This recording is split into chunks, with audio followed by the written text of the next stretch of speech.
far you have come on your own, but never alone. Through the rain and through the shine, here's your moment, it's your time. You stood tall and now you see, standing in your destiny. 100 women growing strong. 100 women where you belong. You stood tall and now you see, you have reached your destiny. Woman, woman.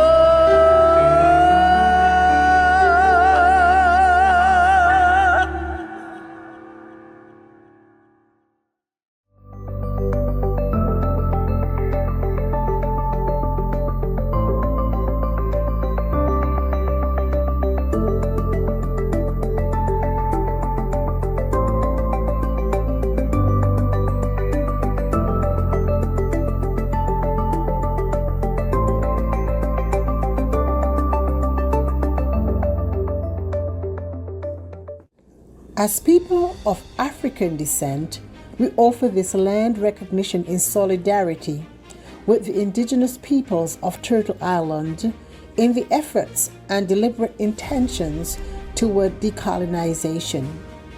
As people of African descent, we acknowledge the land of Turtle Island that sustains us, express deep gratitude to its indigenous peoples, and pledge to honor our dignity and divinity that ultimately connects us all. By Kay Johnson. Welcome to 100 ABC Fireside Chats. 100 Accomplished Black Canadian Women is a bold project initiated by co-authors and co-founders, the Honorable Dr. Jean Augustine, Dr. Denise O'Neill Green, and Donna Jones Simmons. Our mission is to celebrate and archive the professional accomplishments of trailblazing Black women from all across Canada. The goal is to create an ever-expanding database available for current and future generations via print media, public and private libraries, as well as our website, which is www.100abcwomen.ca. In addition to our fireside chats on topics that matter to our communities, such as education, healthcare, entertainment, creative arts, trade union, and so much more, we offer biennial book launching galas and biannual symposiums. The co-authors and co-founders would like to take this opportunity to thank each of you for attending today's fireside chat.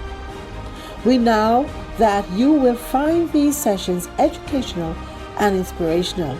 So sit back, relax, and hear from our brilliant and talented honorees. Good afternoon, everyone, and thank you for spending time out of your busy day to join us in our conversation that we're going to delve into with sports and equity.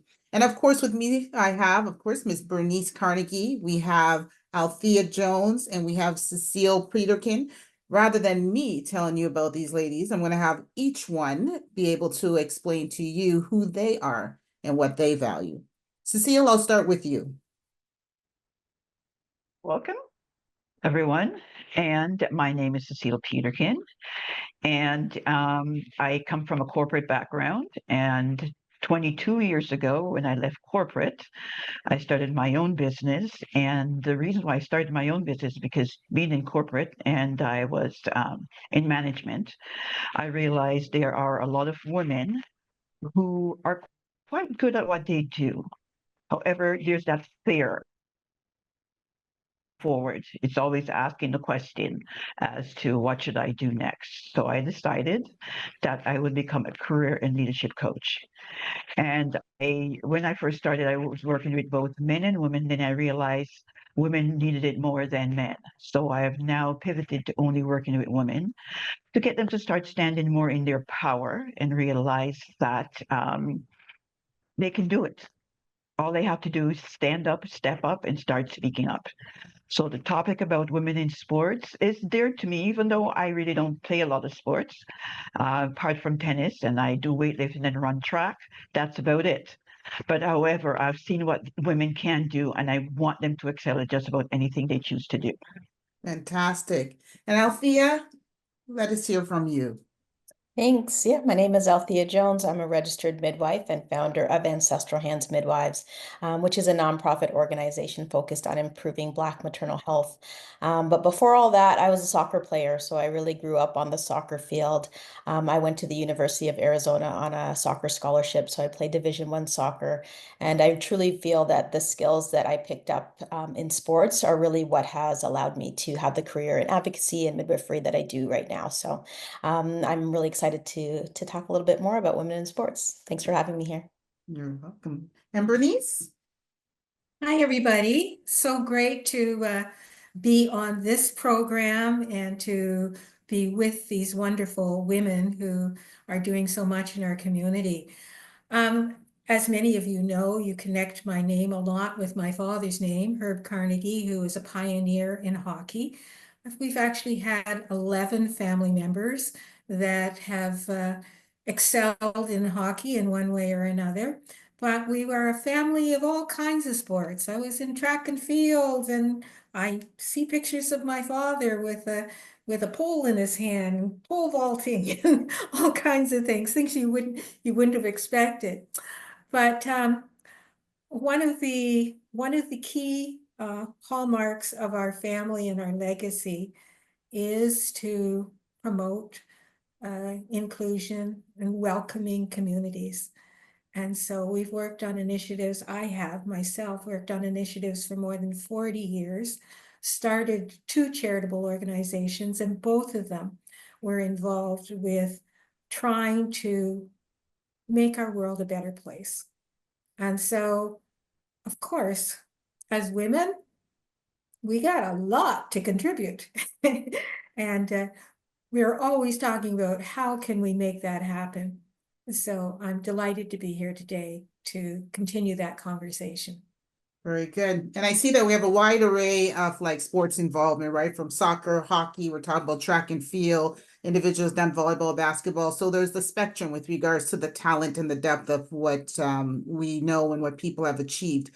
But we're speaking in the sense though of equity, right? So when we consider those 2 aspects of the gender bias that we know that exists with women and men, but in this also we as Black women in athletics, the issues of the anti-Black racism that exists within the colonialized structures, we'll delve into with regards to the striation of pay, the pay inequities that exist and the differences. But from your perspective as Black women, who have either at the professional level or at Division I level, or even if it's just recreational sports to a certain amount, but being involved in the business of sports.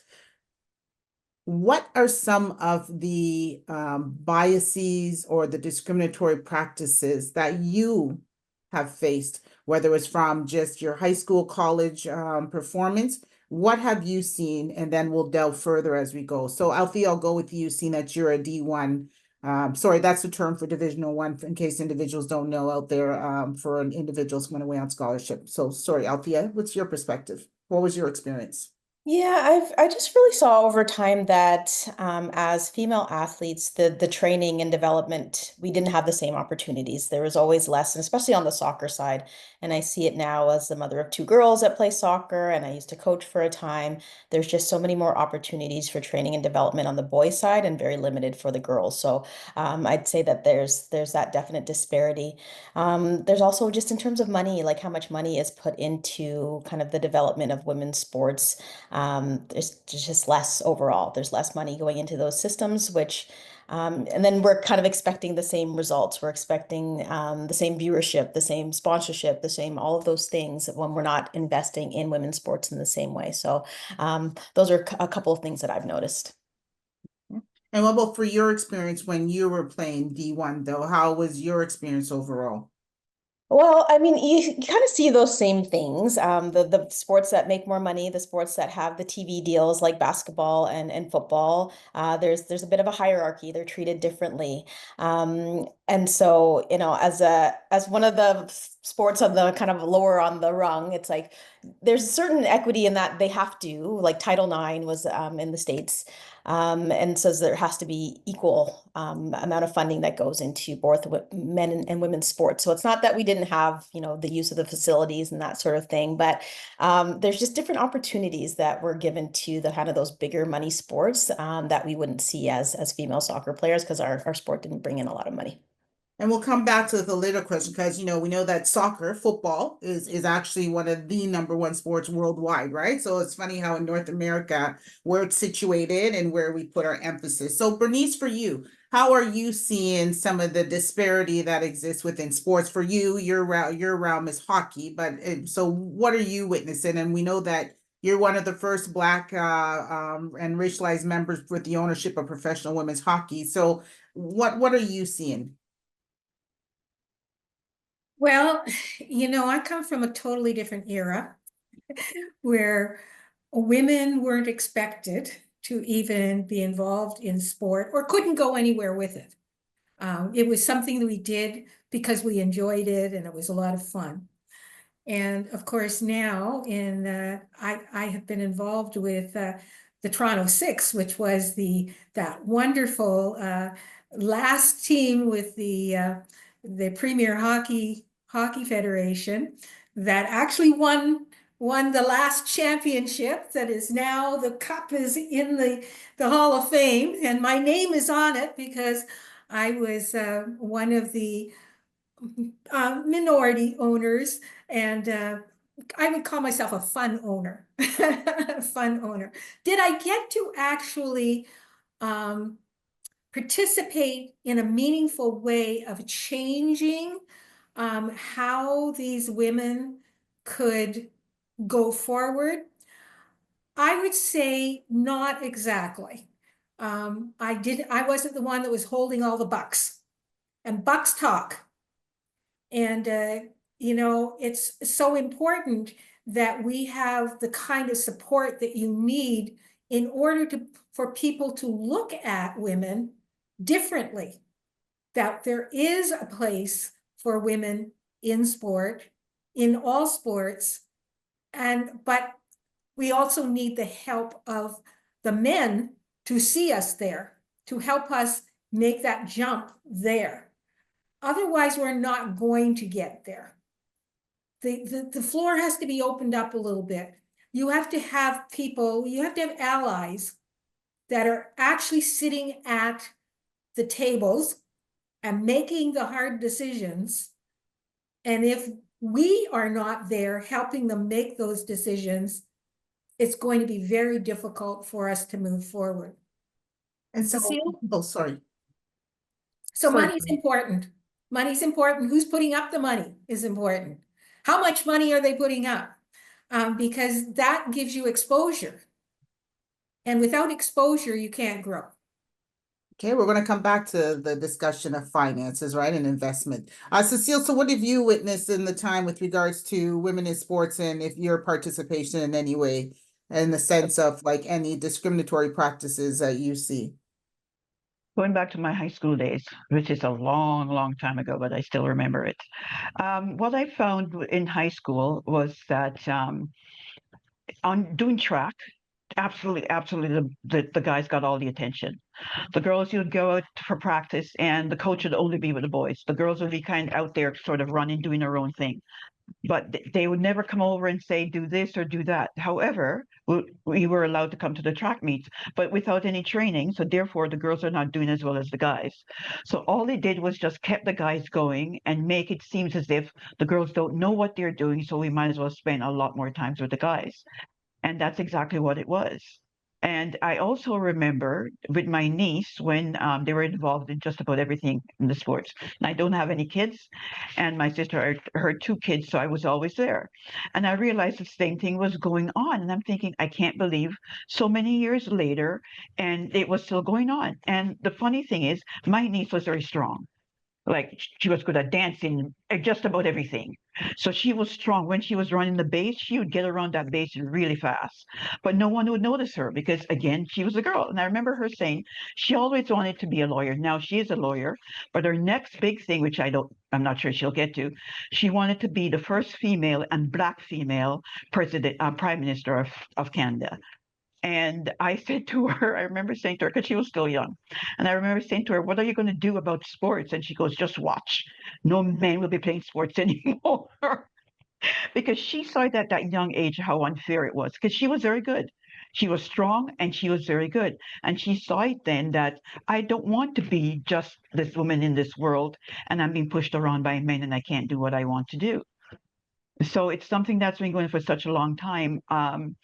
But how I also look at it is that the change, we need to do something as women, right? To be taken seriously and to get a change going. I don't know how, but we need to acknowledge women as well as being very good in sports. And what can we do to change that?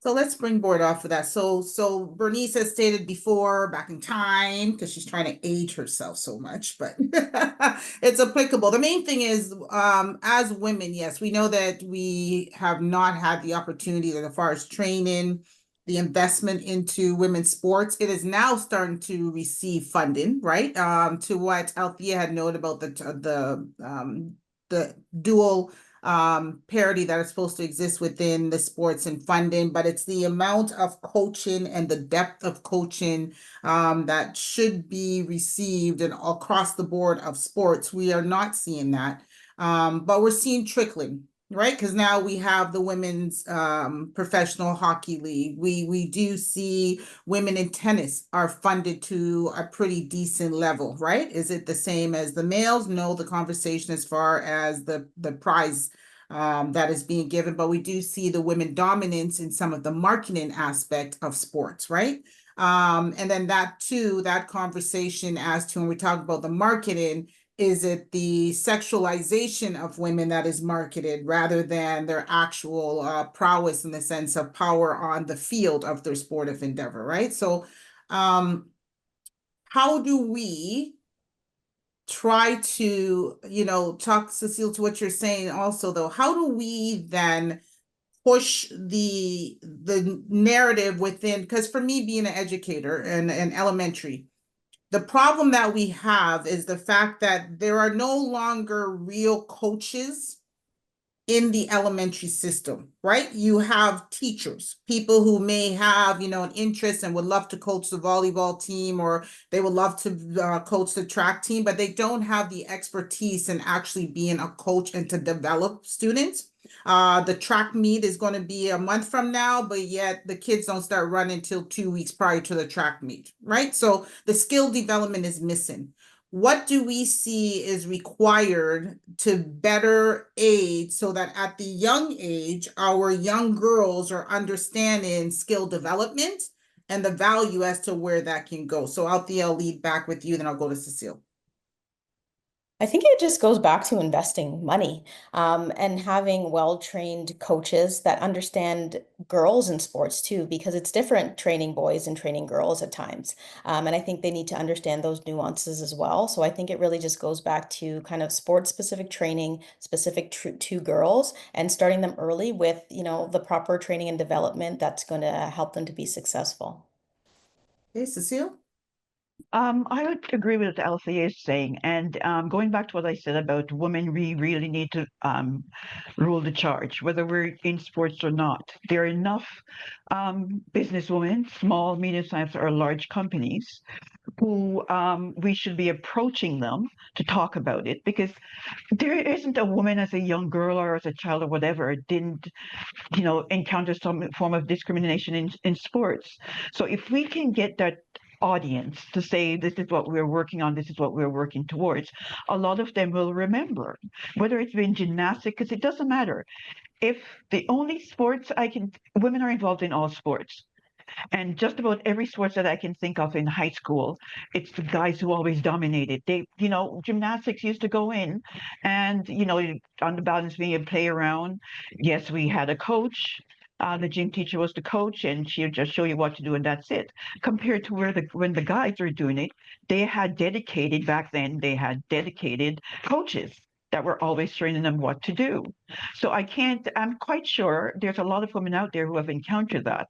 And we have so many women opening their own businesses now that if we start working towards that and talking to them about it, because we all have stories about what we have gone through, and see if we can bring them on board to start funding these kids as to develop them, as to what Althea says, give good development, how to run, proper training, not So, just going out there to run.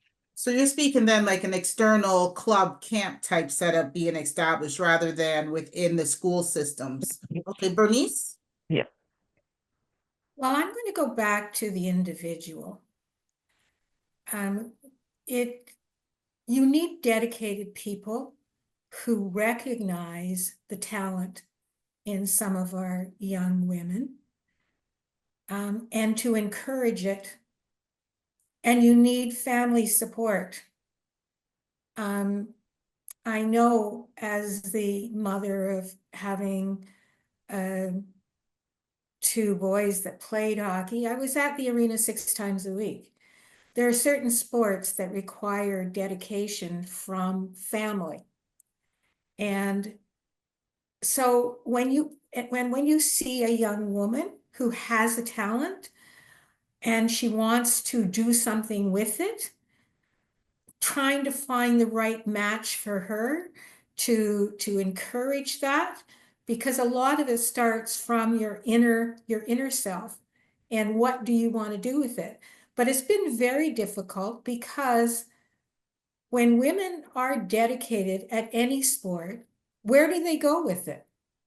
That is one of the things that's happening now, the opening up of leagues where you can go to the next level. For a long time, it was just, you get this far and then you have to stop because there's nowhere to go. If there's not an Olympics to go to or whatever in your particular sport, you're kind of limited. So it is about dedication. It is about, do you have the talent?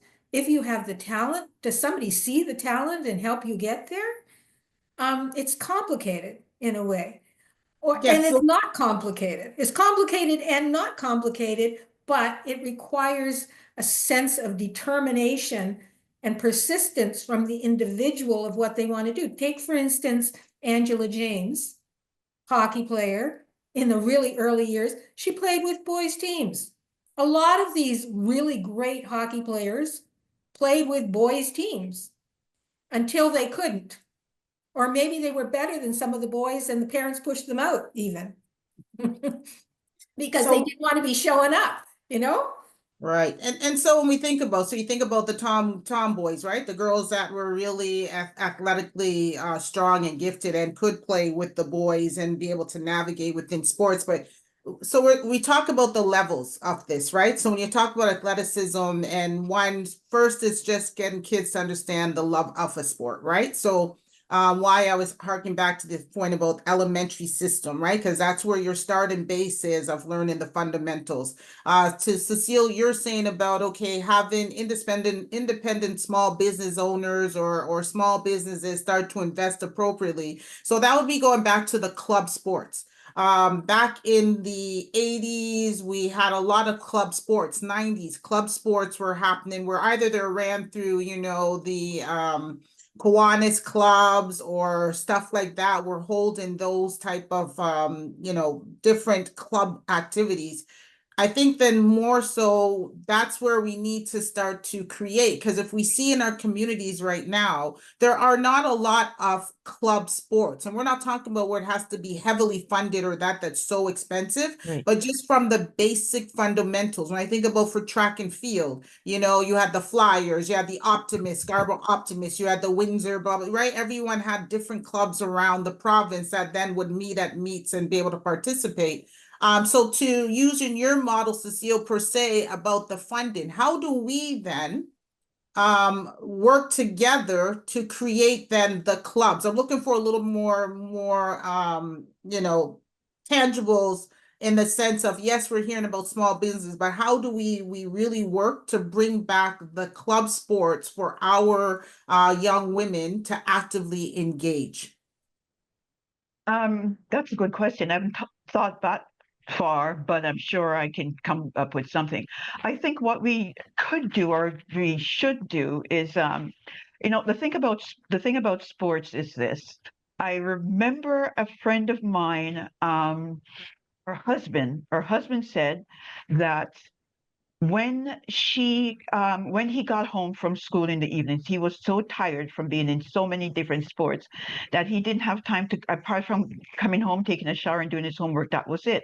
He didn't have time to go out and get involved in anything else. So it says, looking at it, is that right? If you have the potential, yes, you could go bigger and you own the big salary. But if you don't have the potential, sports is also quite good at grounding you. It's also quite good at a mindset as well too, as to how to creatively do things, right? So it's just more than just the sports, but it's about meeting other people, um, seeing how far you can go. It's an extension to what you can create for yourself and for your life in the future as well. Whether Yeah. you're going to become a big thing, or maybe you're going to become a CEO of a company just because of the sports and the discipline that it has given you.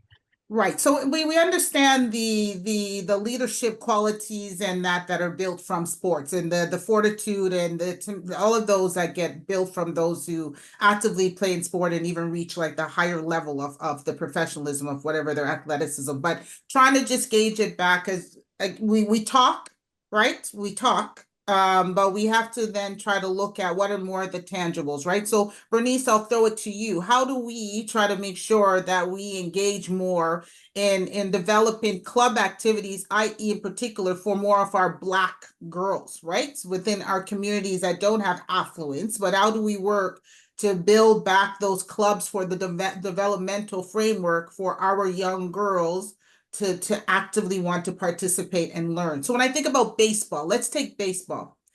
You do not see baseball even being really offered in any elementary or high school setting. So there are kids that can't even throw a ball. They don't have the mechanical skills of understanding how to throw a ball, run, catch a ball, and be able to throw all in the same movement. Like those skill sets aren't even being developed. So what do we do, or what can we try to aim to create club sports for our young Black girls? Well, I do know of some clubs from the hockey world anyway that have taken this on. And what it requires is somebody who wants to promote it. So we actually do have a club called Black Girls Hockey Club right here in the GTA that's run by Soroya Tinker. And it was an offshoot from the Black Girls Hockey Club in the US, started by Renee Hess. And these were two women who said, you know what, we have a problem. Our young women are not being exposed. So they went about creating a club that would bring those young people in. And they're doing a really great job of it. I know that I have been involved and spoke.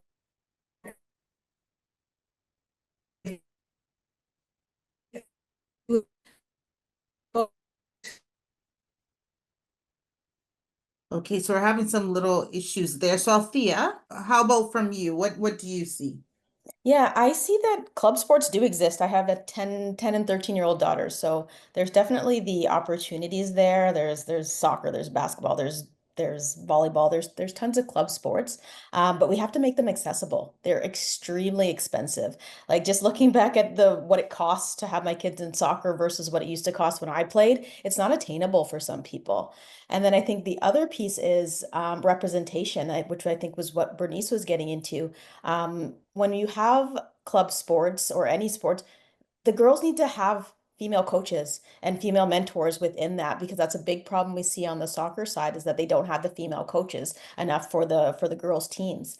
And so does every girls team have to have a female coach? No, but they should be seeing some other females in leadership in the sports. And I think that's really important to, getting our girls there and keeping our girls there. And that's where it's getting at. When I say the club, it wasn't literally the club with the monetary value. It's the skill development that we require still, right? The simple activities that kids can go to after school or they go on the weekend.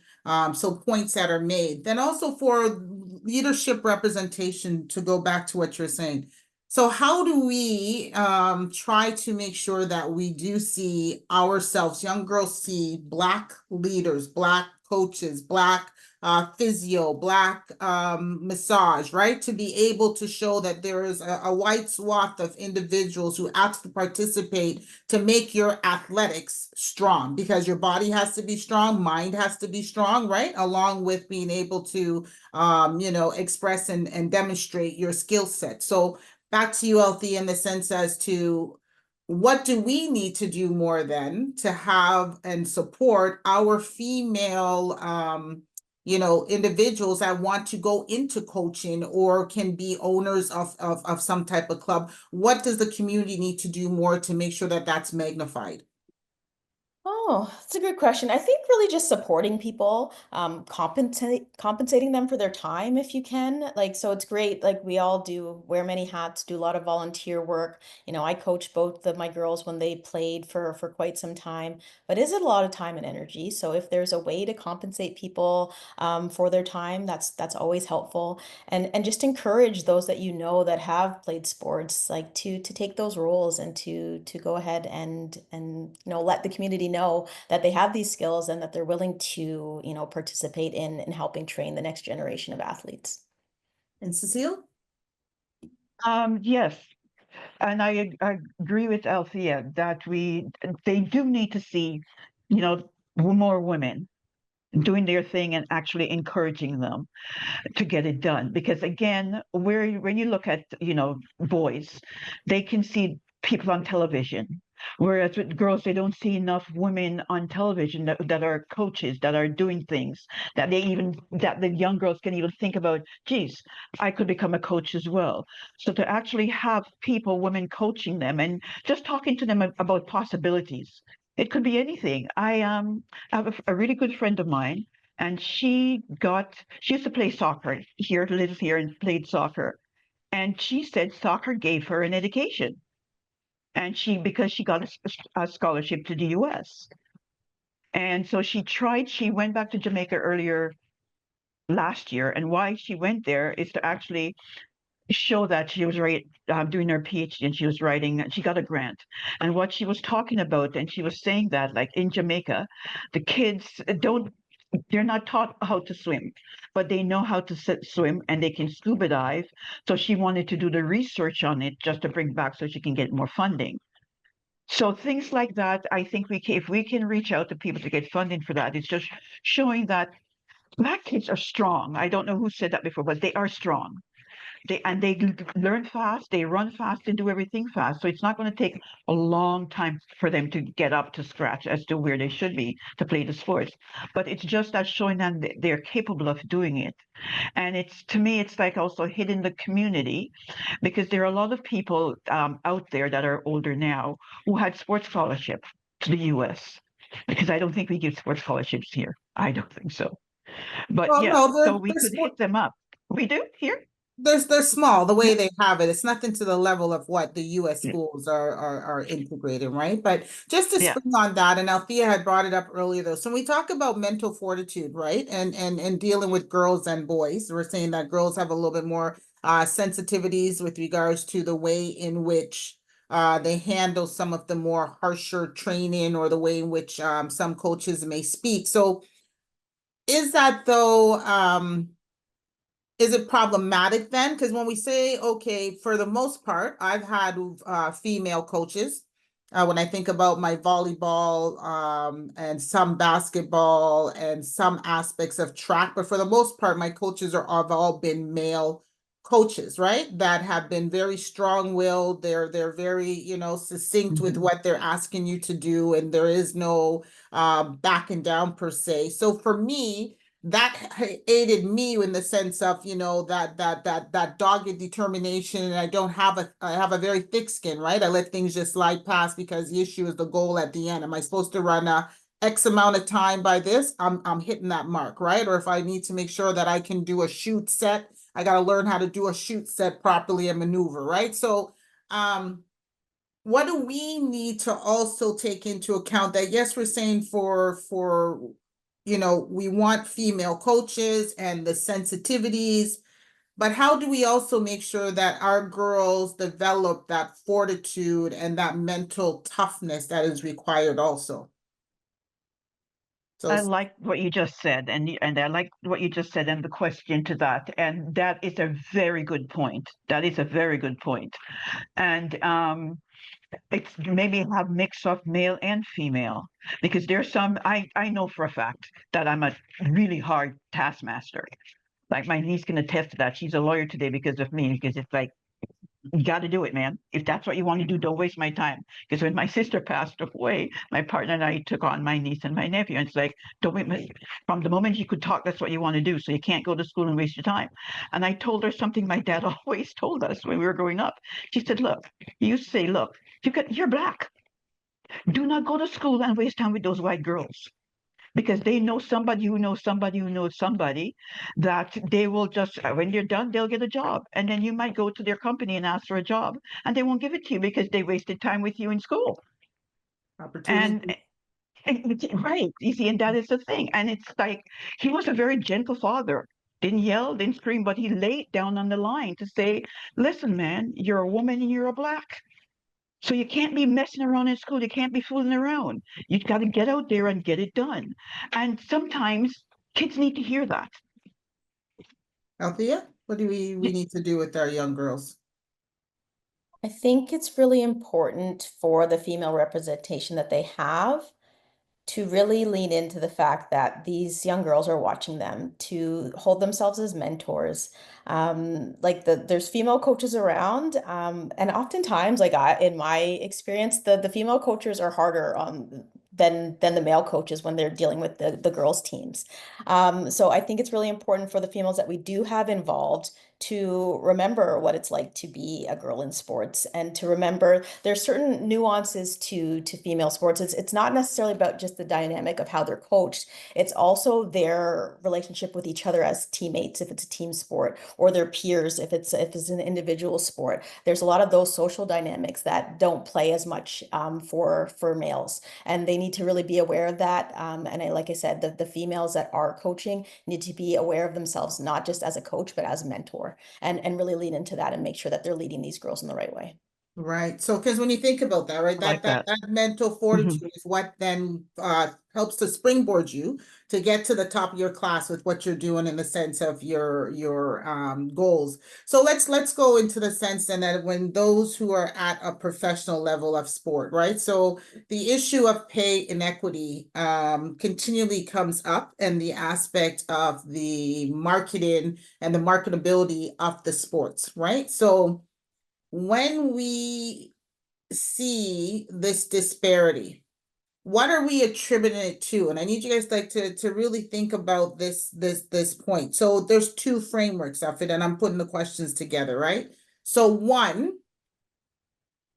is it being marketed appropriately to the masses to bring viewership in that would then equate appropriately for the pay? Or are they just not being paid equitably, period? Right? So let's think of that. Bernice, welcome back. How do you see that in the sense of, is women's sports being marketed marketed appropriately to the masses to be able to bring the viewership in?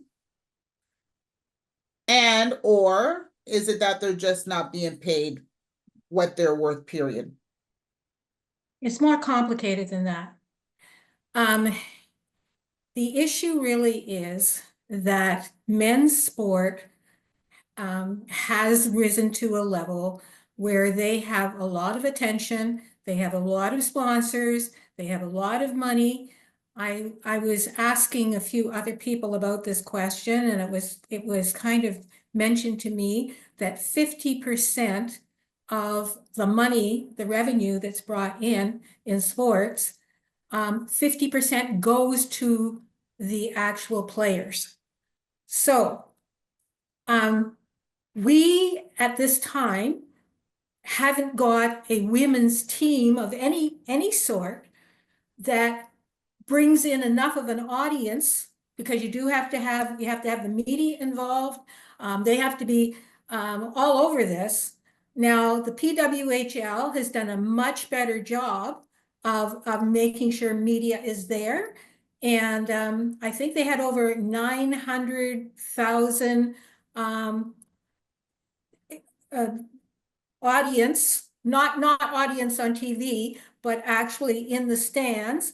But they're not playing enough games to bring in the money, to bring in the crowds, to bring, so if they can only bring in this much money, the girls are only going to be paid this much money. So when you're looking at the men's sport, they're bringing in this much money. Yeah, so the question then, so so basically you really do have to keep pushing the envelope, trying even harder. Now the Walter Group is the one that now is the money person behind the women's hockey. And it's because they had so much money that they were able to actually get to where they are right now. But of course, all those people that came before, they were important to getting us to where we are now. so let me ask you then, Bernie. So since hockey is year round, so how do they market women's hockey to bring forward that wider mass into viewership? How do they market it? I'm not even sure how to answer that question, because one, it is having marketers in that specifically work on getting promotion, that specifically go to different companies and say, come on and be a sponsor for us, just as we have a sponsor for this program. But you have to have big sponsors, or you have to have big bucks to make it happen. So money talks. Money talks, and that's the only way to do it. But you also people have to actually realize the talent that's there. So I think the talent right now is really great. They actually reduced the number of teams so that they could have higher talent being put out there, so that the media would recognize it and people would say, oh my gosh, these young ladies play just as well as men do. And so yeah, but that's where I'm trying to say though. But the point is, it's not being marketed appropriately in order to get into the different segments. You have to have the talent too. Well, this one just saying they've now created this league, the talent pool that is there, but it's marketing. It plays a massive role because you're now coming against an established male dominant framework. So again, the marketing has to be there. And just from what you're saying, the funds have been put into it, but it's the way that it's being fed to the masses that it's not palatable, right? People aren't running to want to chomp at the bits as to what's being offered. So what I'd say is it takes time. You're not going to all of a sudden catch up to the men just because you've got a good marketer and you've got lots of money. It's going to take time for that to happen. Yes, but it's still, we know it's going to take time, but you still have to make sure you have a good marketing game. But okay, so Althea, what do you think is required with regards to the question that I posed? So is it a matter that we're not appropriately marketing women's sports out to the masses why we have the disparity in pay, or is it just from the jump? They're just not paying us what our value is. All of the above. Well, and I say with the market, revenue follows investment, right? And like Bernice was saying, these established men's league, they got the time to build themselves up. They didn't start with tons of fans. They had to take the time to introduce them to the world and market them, right? So that people join in, they tell the stories, and people invest and want to watch. They need to do the same thing with women's sports. And there are definitely sports where women are the top, like they're competing at the highest level. It's more interesting to watch than the men of that level. Like you'll watch the US women's soccer team. They do better than the men's side, yet the men were still making more money. So there you'll see also there's sports where, the women are actually doing better, but the investment still goes to the men's side. So it's both sides. It's not just, that women aren't as good, so people aren't watching them. They're not marketed the same way. I think a 2021 study said that 4% of advertising in sports was for women's sports. So when you're barely showing women's sports at all, how do you expect to, have the same viewership and the same revenue when it's not out there. It's not visible for people to become fans of the sport. And look at how long it took to get women journalists talking, on TV in sport, and could go into the dressing room or whatever in different sports. It took forever, but once that started to happen, you start seeing the shift. Then they start taking women more seriously. If women can actually speak about the sport intelligently, that's helpful. So Hey, but just hold that for a minute. We'll come back to that in a minute. Let me just get Cecile's point, then we'll come back to the aspect of women's involvement with regards to journalism and engaging with the on-field, we'll just say, interviews and engagement. Everything is a business. Entertainment, it doesn't matter what it is, it's a business. And even going to look for a job has now become a business. And everything is about ROI, return on investments. Like from, doing my coaching, and I will say to clients when I get there, make sure you know what your ROI is so you can talk about it with the company so you can get hired. It's like you're not just going to sit there as a warm body, right? And how they look at it is that whatever they invest in the men's team, they're getting that and more. They're not going to get that. They feel they're not going to get that from a women's team, and that's one of the biggest things. It's a return on investment. Okay, so then in hearing that, then most people would say, okay, well, if we're not being able to see a large segment of games or opportunities, well, there shouldn't be a cry about pay disparity because the revenue is not being generated, period. So again, to the point, we can only pay you what we have. So we have to think about how we're having this discussion with regards to pay and equity, right? So, but Bernice, okay, let's jump back to the point that you just make. So all of a sudden my face wrinkled up real quick, right? So it's like, all right, so we have female we have female journalists that are there. That's great. We always have been intellectual for the most part with regards to whenever we put our minds to stepping into that type of a realm.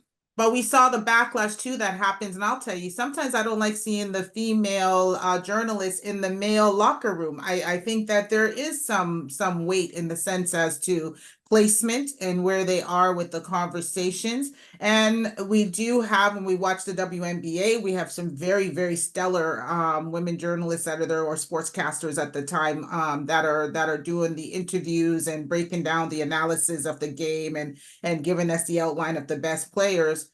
But is that really, for me, is that one of the top priorities, is to have women representation in the sports broadcast realm, to then make it that women's sports would be something that now gets magnified? Well, if you don't see women in any of those positions, then you're not going forward. You have to have women in all aspects. And now they've, women coaches that are, involved on a higher level. Women in every aspect, women sitting at the table, at the boardroom table. It's like we always say, if there's no representation, if people are making, we as people of color have been complaining forever and a day that our governments are made up of people who are making decisions about us, and we don't get to say anything about it. That's the same thing that happens here. If you do not have women who are referees, coaches, sitting at the boardroom table, ownership. So one of the things that was the historical part of what happened to me, to be a part owner of a pro women's hockey team, it was symbolic. It was symbolic, but it was the beginning of let's have some representation there. So even though I know that I didn't get to sit at the boardroom table, what I did get to do was attend meetings every week to find out what was going on. And that was the start of it.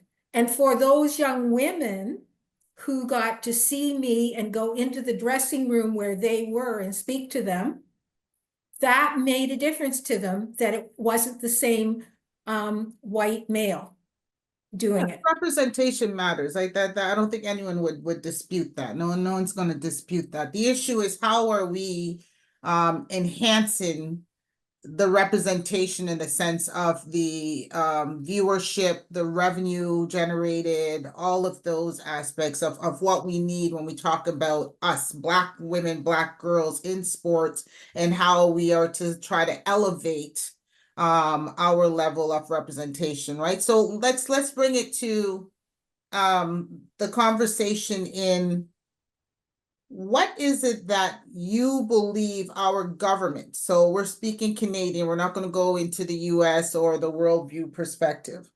What more does our government need to do in investment in women's sports? And not just generalize, let's try to think about some more key pieces from our own knowledge or our active roles that we have played in our different organizations or from teams. What can the Canadian government do more in the sense of investment for women's sports?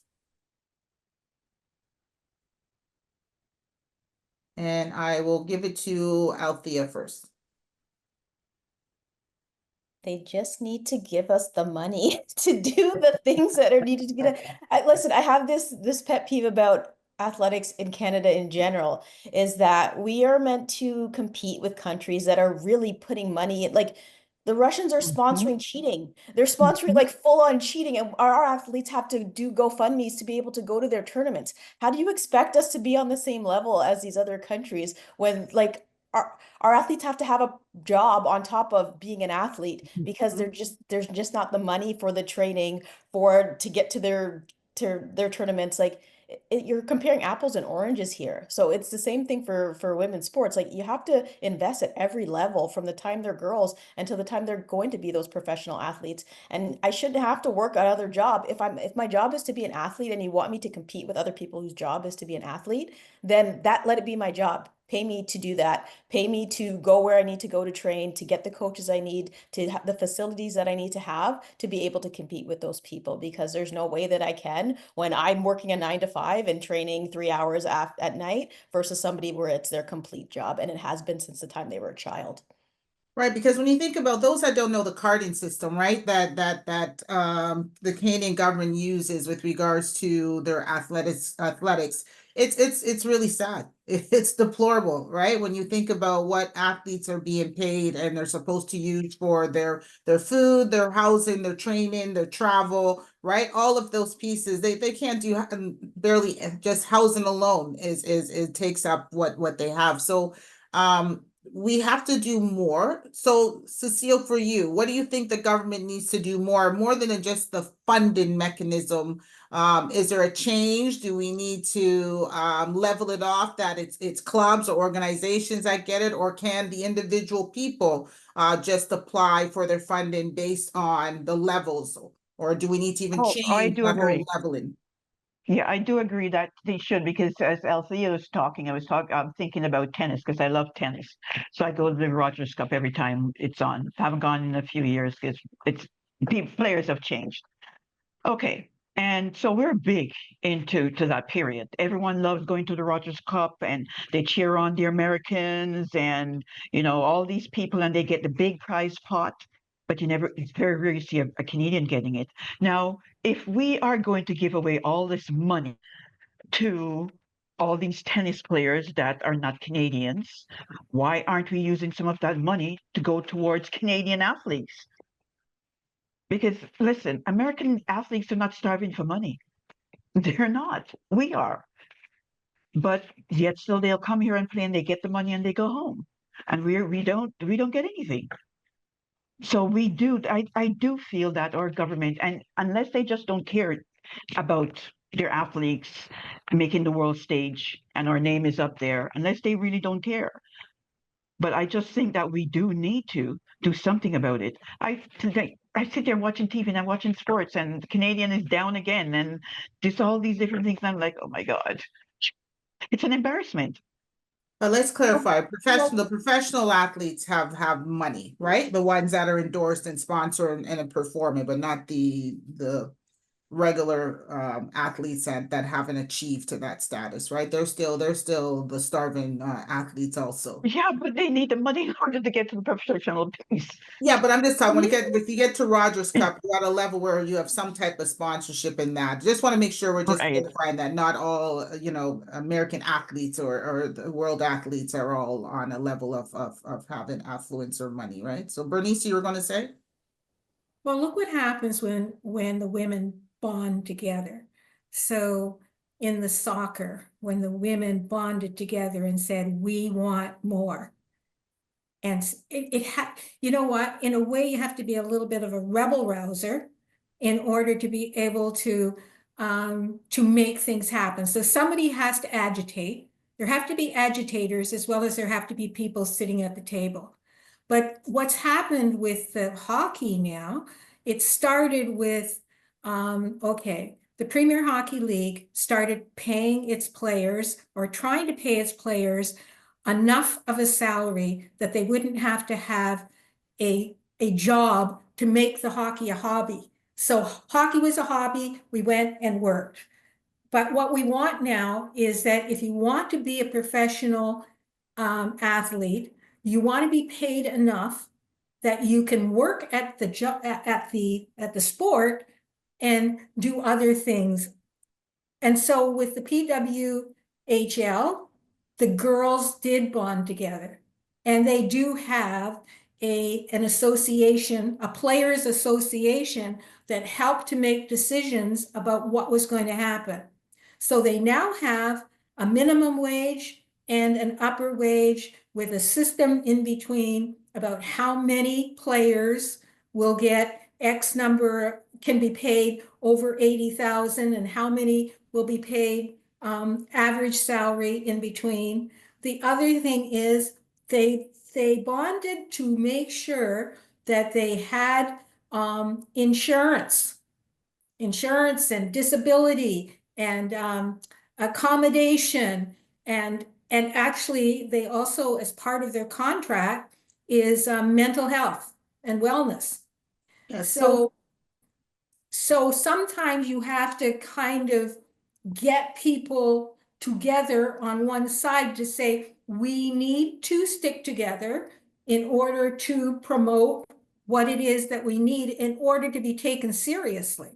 So now they are being taken seriously. Mhm.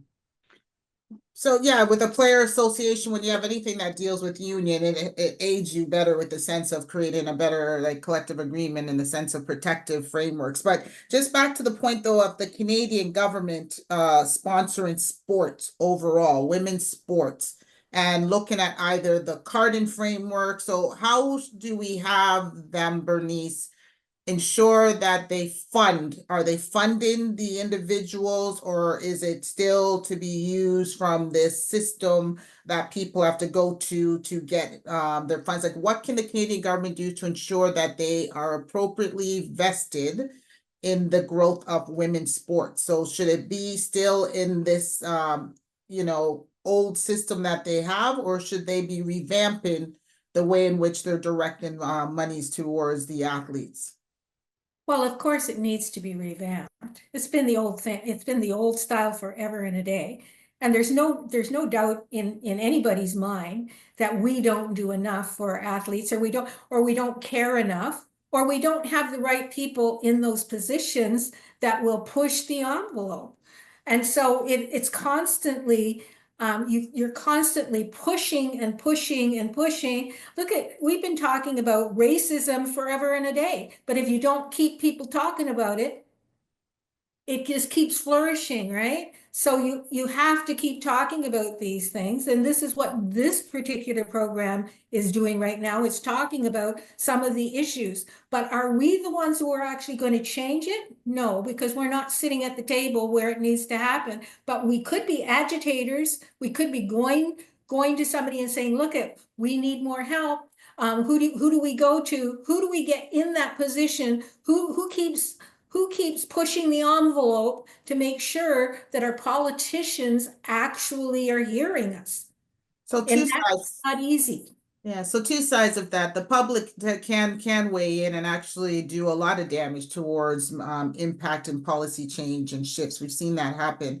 But when we talk about representation, then okay, where we want to be very clear here, those who may be akin to us are not akin to us, right? So when we think about Athletics Canada, we have Black faces that have been sitting in those seats of power for decades, and yet they have not shifted any policy because they're not looking to upset the apple cart. There isn't any anti-racism within those individuals. And we got to be very, very careful, because it's not as if we haven't had representation at the tables. If your representation doesn't do anything to affect change because they sit comfortable, then we continue to have these conversations, to what you say about racism every year, because we have the wrong people sitting in places, and they're not selecting the people that are the rabble rousers.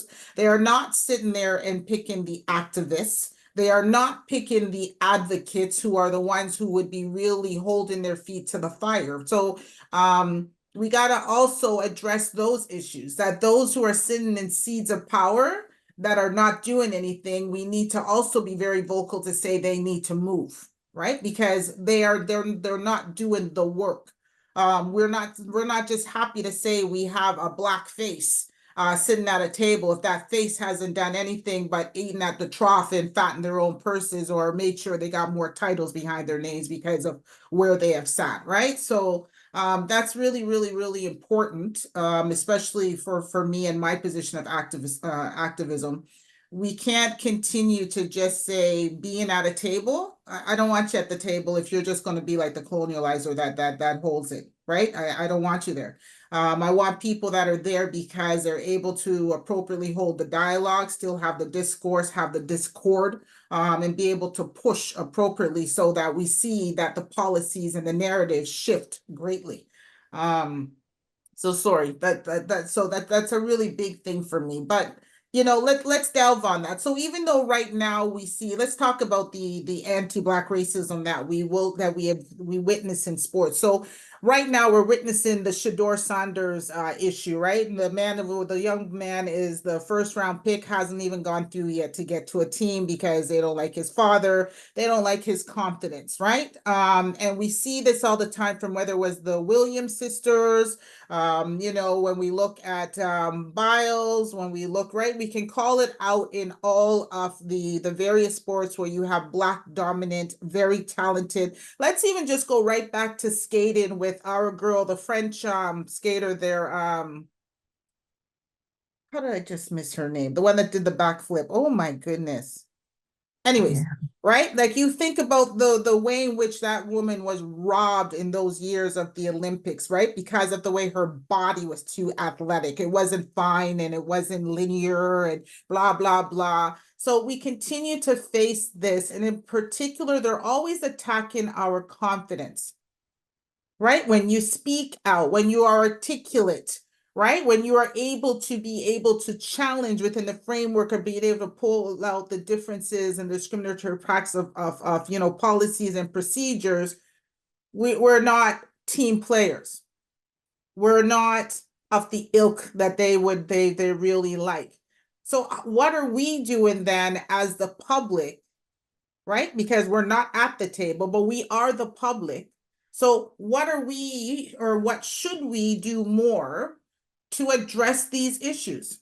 especially when we see them being played out on television screens where our young children are watching and seeing this narrative. So what do we need to do?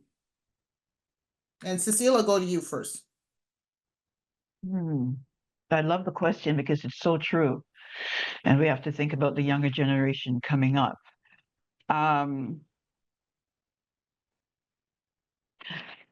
I'd say start from the home. Start talking to the children about it. Let's find out their feelings. How do they feel?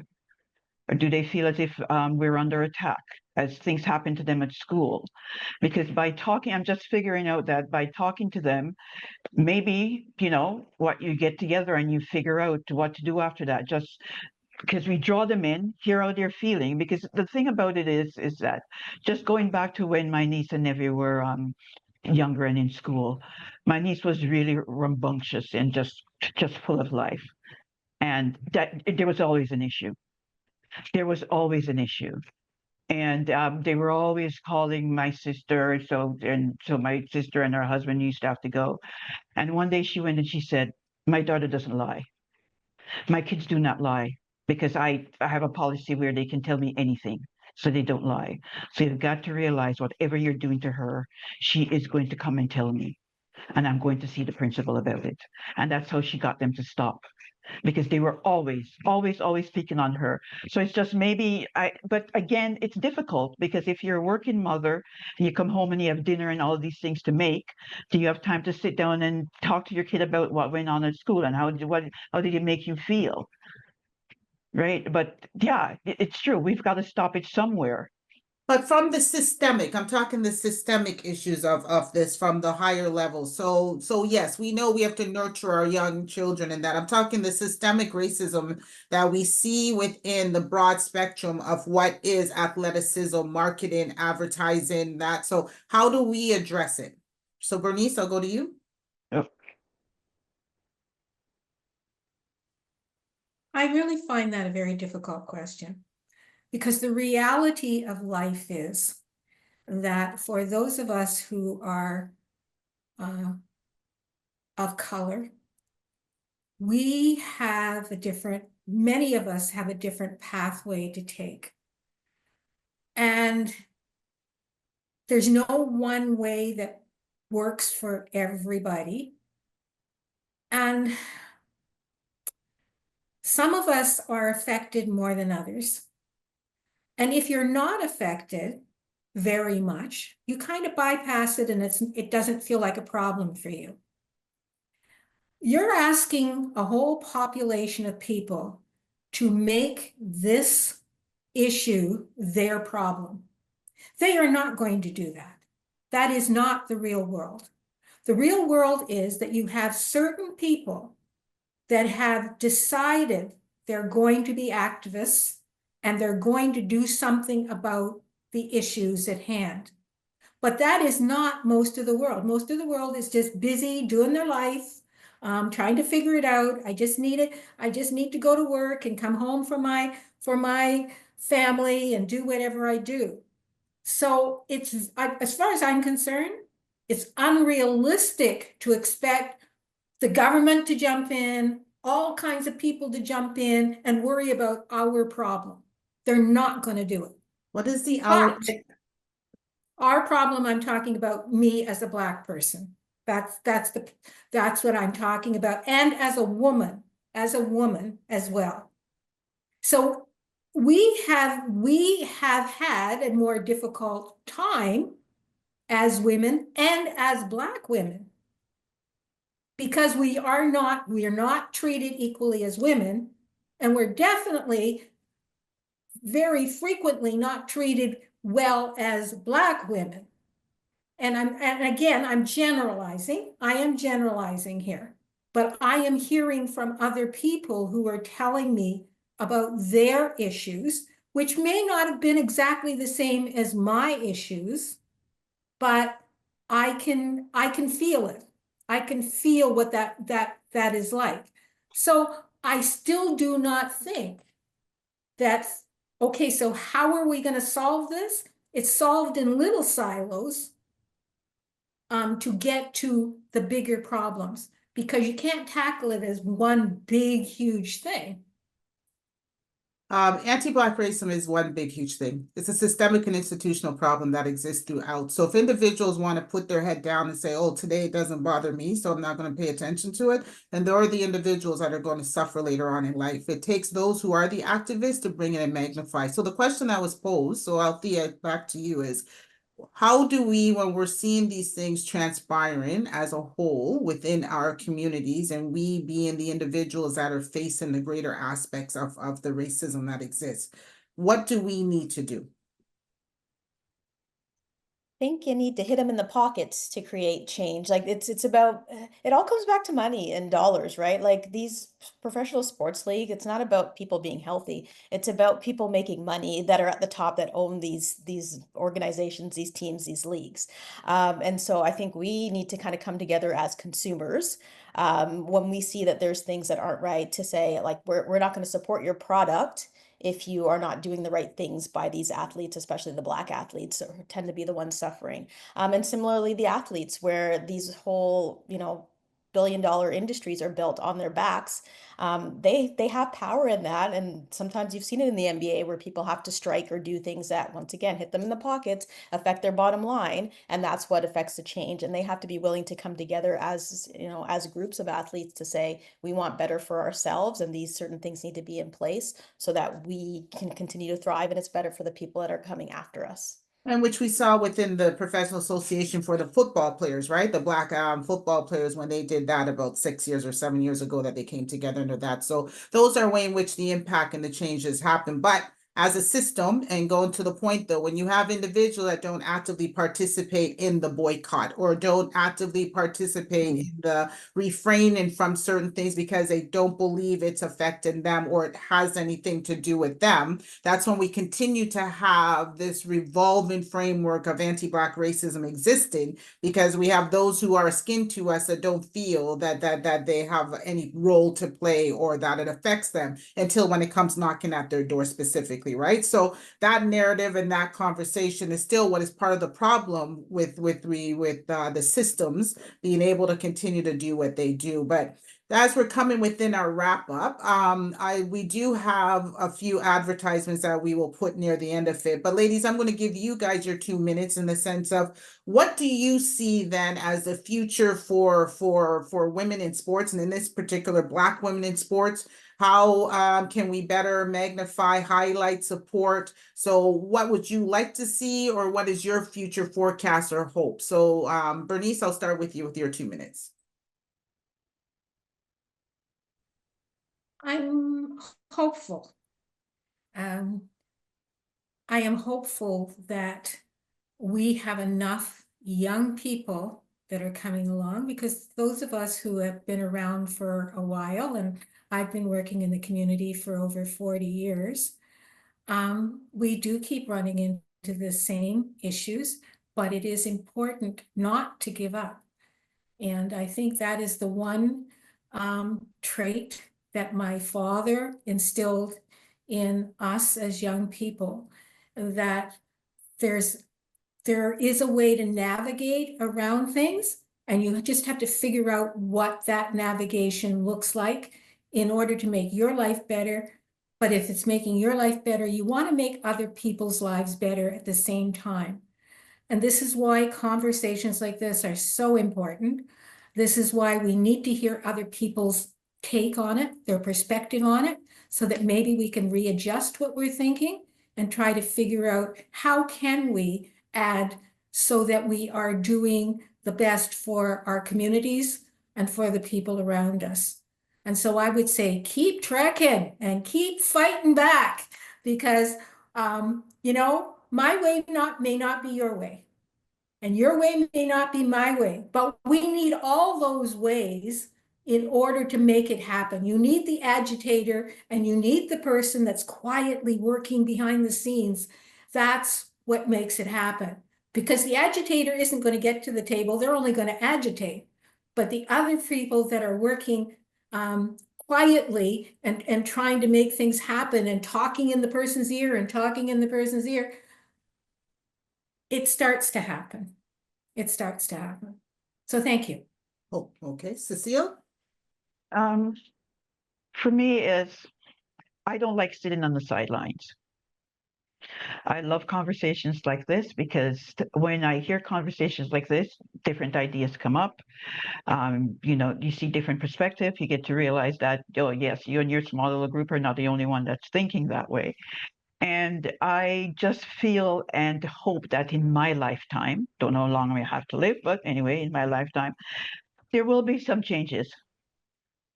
There will be some changes where our Black athletes, Canadians, are able to make it's a job, it's a living, it's my career, like anything else, like a doctor, a lawyer, a teacher, whatever. This is my career, and I can afford to look after my family, look after myself, and have a fine quality of life. I'm hoping in my lifetime I'll be able to see it. I really do, because it's bothersome to me anyway. Mm-hmm. And Althea? I mean, I think we're at a really exciting time for women's sports with all of these professional leagues opening up. And in North America, it being an option for our athletes. I think that's going to be huge for young girls in sports because I see it. I see it in soccer. Now that they have that English league and they have the league here that's expanding, that people are really investing in their girls in the sports because they can see that this can now be their career and not just a hobby. I do hope that we get away from the pay to play system that we have here in Canada because we have great athletes and we have great female athletes, but some of them can't afford to even get in the door. And for that reason, we don't have the best teams on the field. We don't have the best athletes there because it's not just who can play the sport best, it's who has the money to be able to, get the training, be in the right places to kind of get to that next level. So, I just hope people keep investing in their girls and know that, there is a career path. And even if it's not about them being a professional athlete, the other things that they're going to get out of being in sports and staying in sports are so important. And I hope that people, if it's not for the money later on, if it's not about a profession, I hope they invest in that, in the character building that sports do for their girls. Very good. Well said, ladies. Well, this has been an interesting afternoon discussion. So we have hope, we have enthusiasm, we have the future forecast of an even better, opportunities for our women in sports. So that's fantastic. And I thoroughly agree with you. I do believe that we're going to see more growth. We're going to see more opportunities, but we really have to hold the government and the funders to account because those that are now coming up have to be well resourced in order to be able to really showcase and demonstrate skill sets, which is required to elevate yourself over to the professional level, right? So, ladies, thank you so much. Thank you to everyone who has joined us this afternoon. As Donna is clearly projecting there to everyone, we are going to continue with our conversation after the ending of the air for those who are going to stick around with us. But until the next conversation, please take care of yourself, be well, and treat yourself kindly. Have a good afternoon, everyone.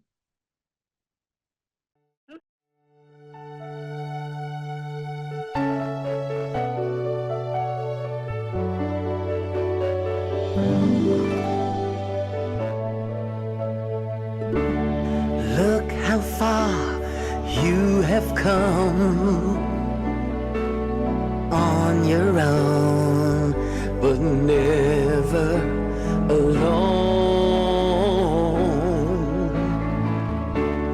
Through the rain and through the shine, here's your moment, it's your time.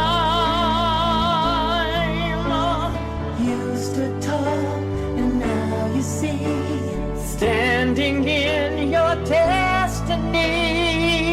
100 woman growing strong.